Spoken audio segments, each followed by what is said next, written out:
Hi, everyone. Welcome to today's webinar, sponsored by 4D EMR and Candace Crowe Design.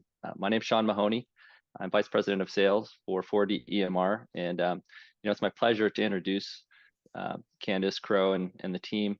The relationship between 4D EMR and Candace Crowe Design started at the 2020 aesthetic meeting in Miami Beach. From the very start of that relationship, we've learned that we have shared values when it comes to how we approach business and serving our customers. As a natural evolution of that relationship, we felt we could provide value to our shared audiences by putting on a series of webinars about some topics that affect our mutual customers' businesses. Just a brief summary of our last webinar.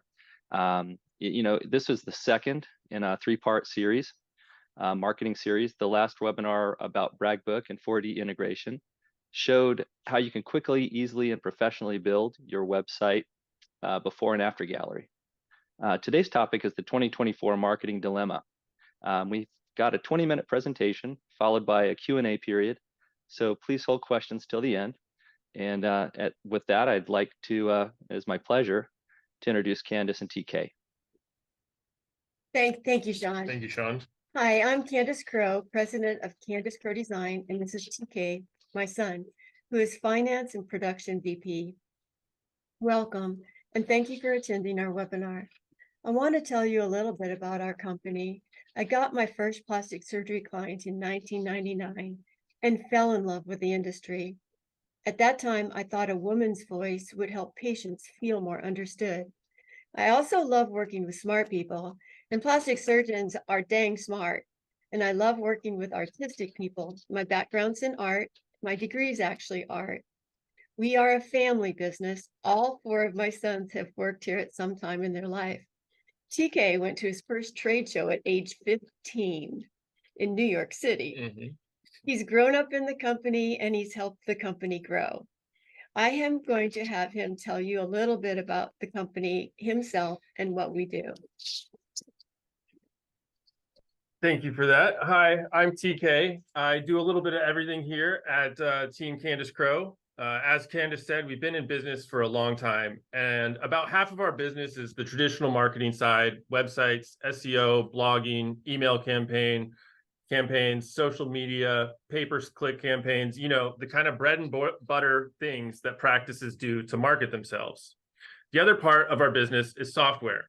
We've built a before and after gallery that helps amplify the reach of your before and after photos while also driving leads. We also built a digital signage solution to display the content we create for external marketing within the practice. Over my years in the company, I like to think we've learned a good bit about what separates good marketing from great marketing. And just to kind of further touch on for everyone that might be filtering in, we will be sending out the link to this video along with the previous webinar a little later today. So today's topic, and I'm sorry, I've already jumbled up the slides. Today's topic is the 2024 marketing dilemma. So a couple of years back, I was on a panel at ASAP's, a meeting in Miami Beach, where ironically we met Robert from 4D. The topic of the panel was, "Our website's dead?"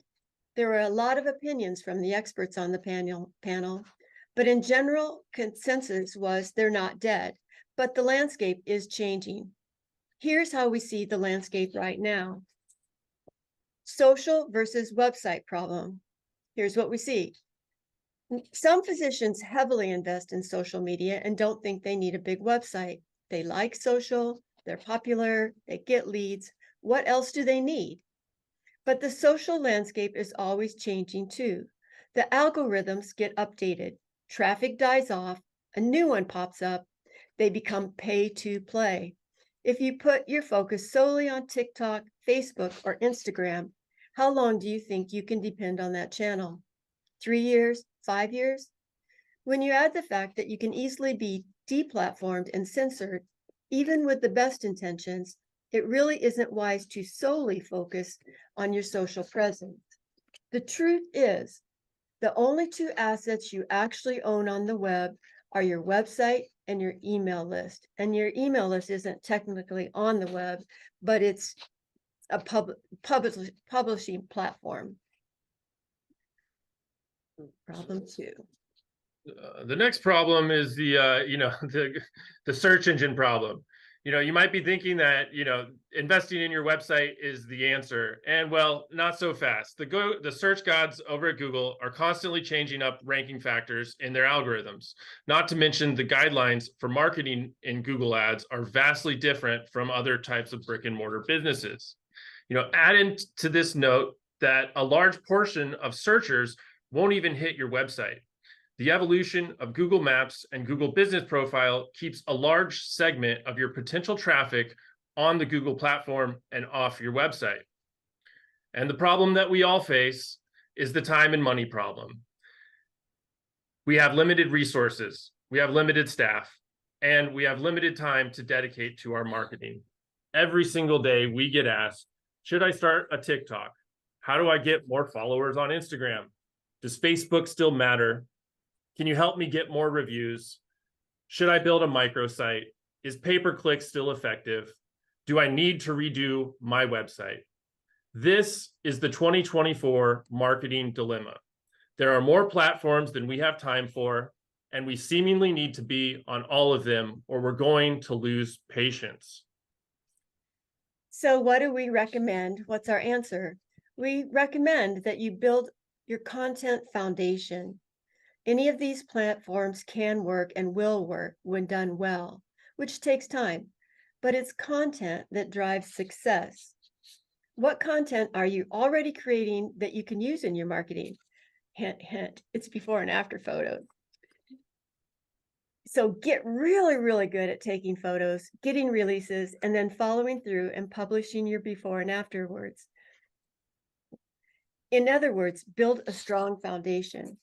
The cornerstone of great plastic surgery marketing are great before and after photos. From there, invest in things you own first. Let me repeat that. Invest in things you own first. Like we said, the social tech gods are always switching up things. Your website before and after gallery and your email list are the 2 digital assets you own. Before and after photos on your website can be marked up for SEO.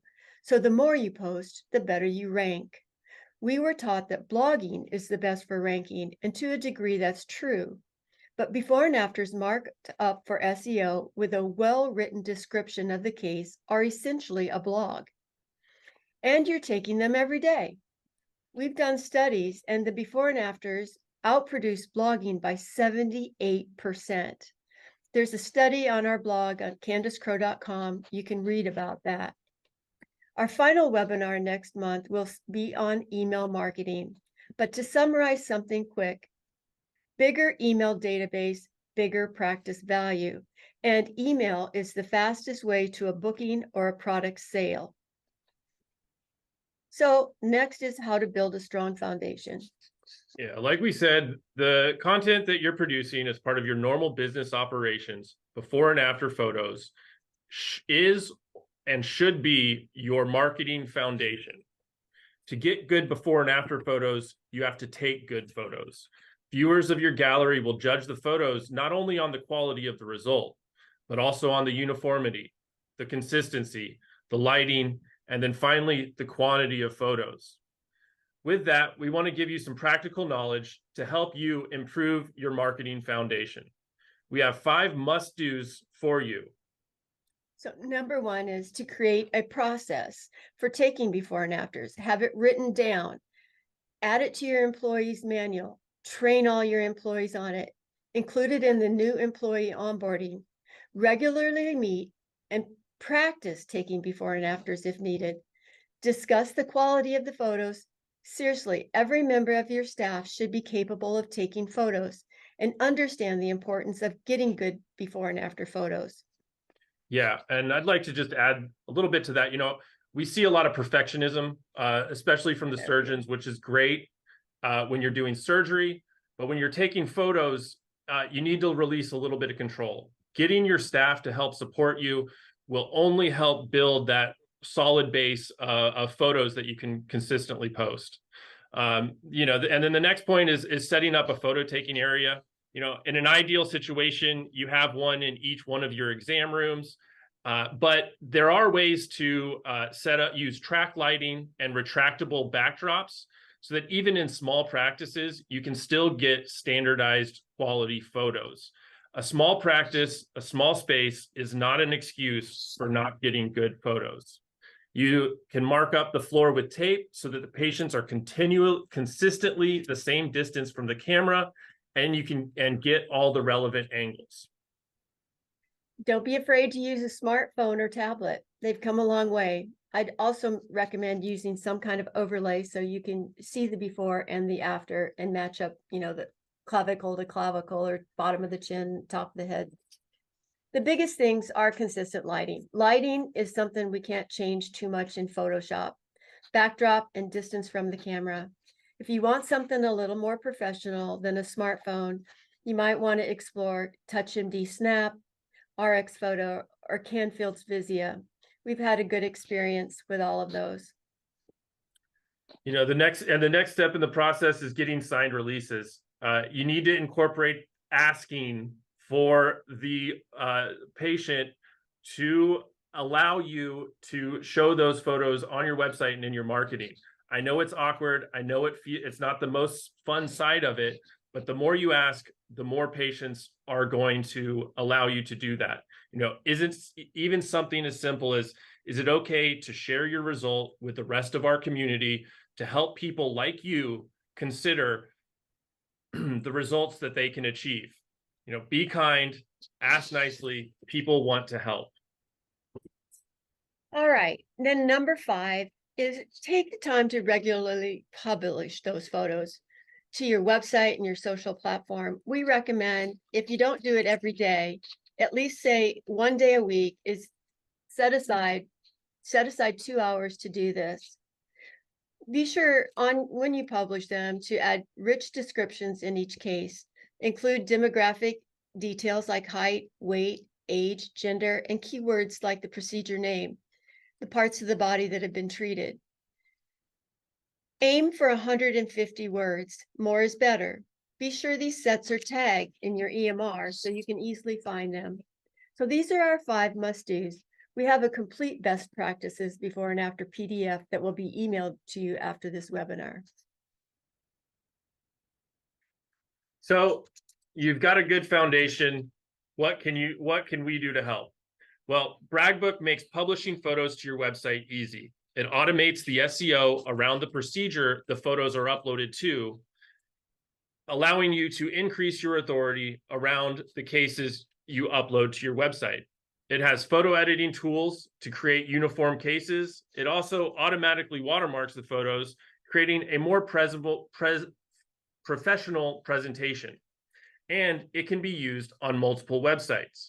You can incorporate it into your main website so that you build out a robust before and after gallery across all of the procedures that you offer.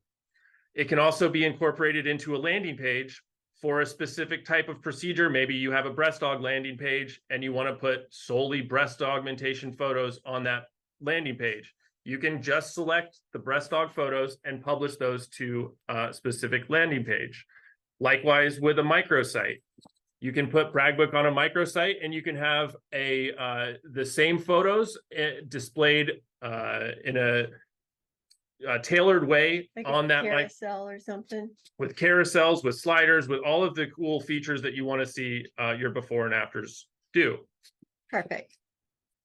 So with that, we do have a special offer for anybody that purchases Bragbook or signs up for Bragbook. We are including a 1-page website. Here you see a couple examples of what parts of one. You can host it with your main site. It could be the landing page of your before and after gallery. You could put it on GoDaddy on its own and put some Google ads towards it. This is a great solution for anyone just starting out or someone who doesn't want to maintain a big website,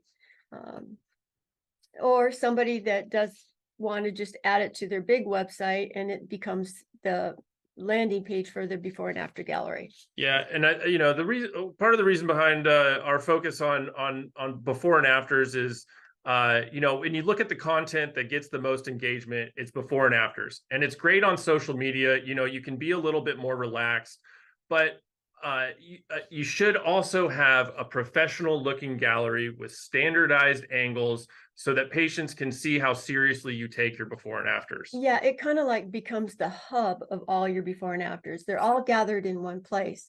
They have more value when they're all gathered in one place than they're all sprinkled out throughout. I like to think of, I've got a lot of change around my house, a lot of money just laying around.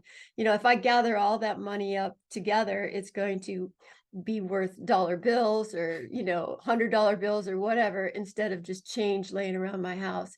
And that's kind of like your before and afters. If you've only got them on social and they're not compiled into one main gallery that's professionally looking, it's money in the bank that you're losing. Mhm. So in our conclusion, our 2024 recommendations, go ahead. As in, invest in yourself, build your marketing foundation through getting really good at taking before and afters, at asking for releases, at doing the small things that add up to big returns. Yeah, I know investing in yourself can be hard because sometimes we just don't recognize that that's the most important thing to invest in, and things that you own, things that aren't going to just disappear in the night. Your before and after are something you own. So get really, really good at taking them and publishing them to your website. Again, write that process out. It will help immensely. Yeah, and everyone in your every employee that you have should understand the importance of before and afters to your business and be capable of taking them. It really just isn't an excuse not to get good before and afters anymore. So I do want to say though that every eye behind the camera lens snapping that isn't as good as the other. So you might want to identify your top before and after takers. You might want to reward them. And then discourage the ones that aren't too good at it. I see doorknobs in the back of some of the before and afters, or we get the neck cut off when the neck is on the other one and they had a neck lift. Like how are we supposed to help with that? We can't really Photoshop a neck in. So anyway, get really good at taking them. Mm-hmm. Okay, TK. So just a little note before we open it up to Q&A, our final webinar will be all about email. So stay tuned to that. It is November 9th, the same time. And we look forward to seeing you there. We'll go over kind of aspects of growing a solid list, all the various subject line preview text, what kind of call to actions to use, and all the fun stuff. So just a side note on that too. They're starting to include the size of your email list and the success of that in the value of your practice. If somebody were to buy your practice, that is included in the valuation of your practice. Because it is something you own and it's something that the new person can market to easily. So Christy was unable to attend today. She's not feeling well, but we are opening up to Q&A now. TK is going to be turning on audio for all of you. So if you have any question, or I don't know what. Yeah, actually, if you would put your questions in the chat, we do have some, ready to go to get it started. Sorry.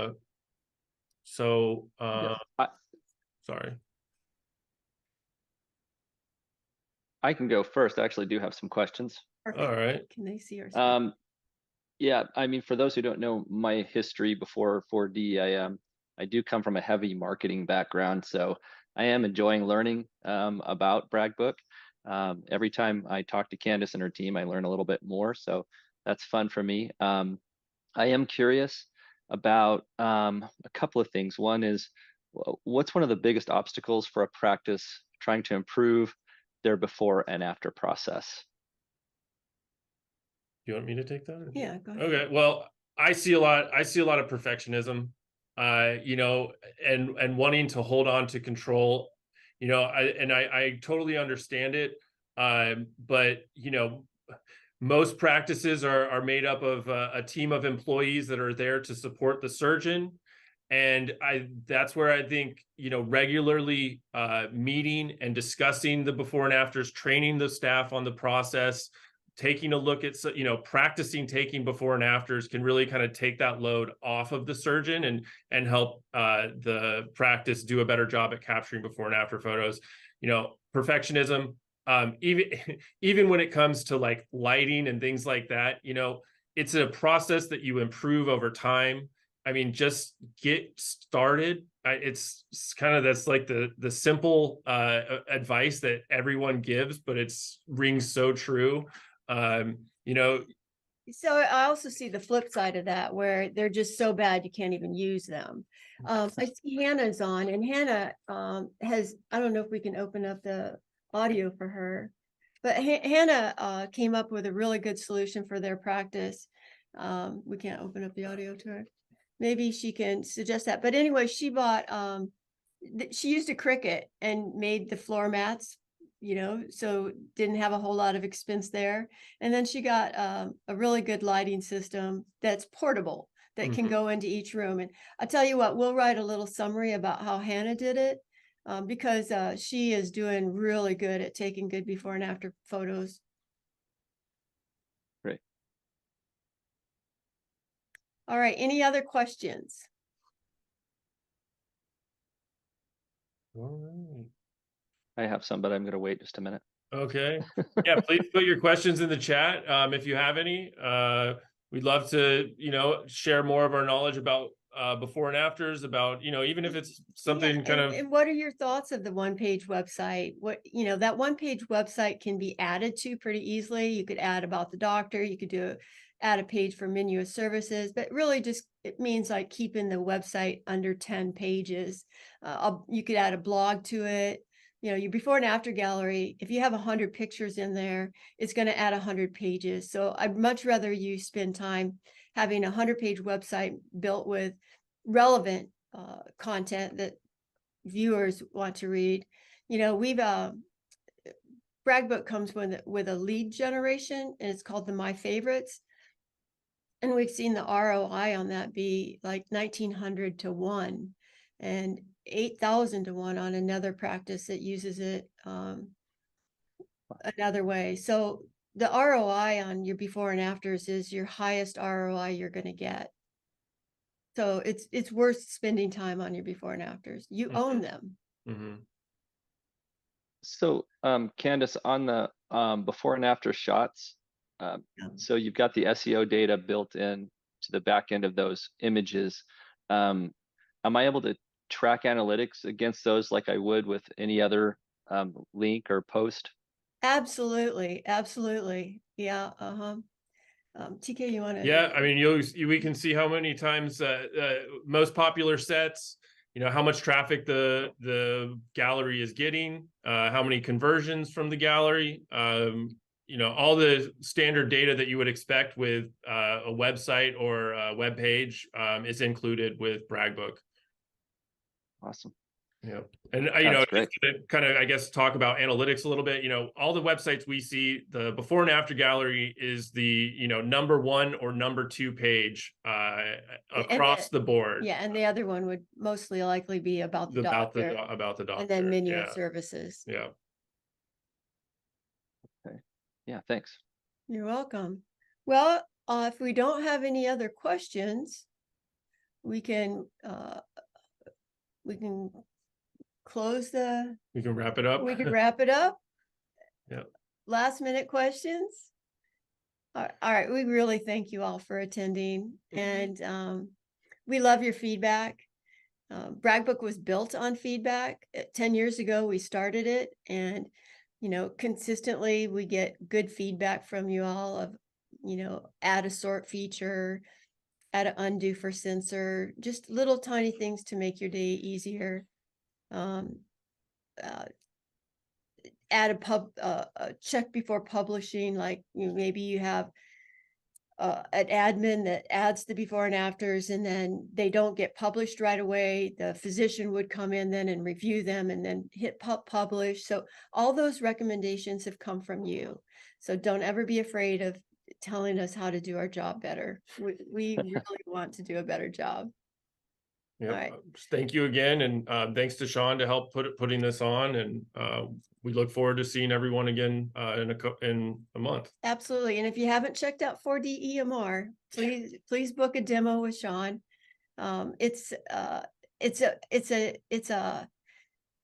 a beautifully written, coded Yeah. program. You know, one thing about 4D is they do take before and after seriously, like we do. Absolutely. And when you want to send it to Bragbook, the permission, the release is right there with the before and after set. So you don't have to go hunting it down.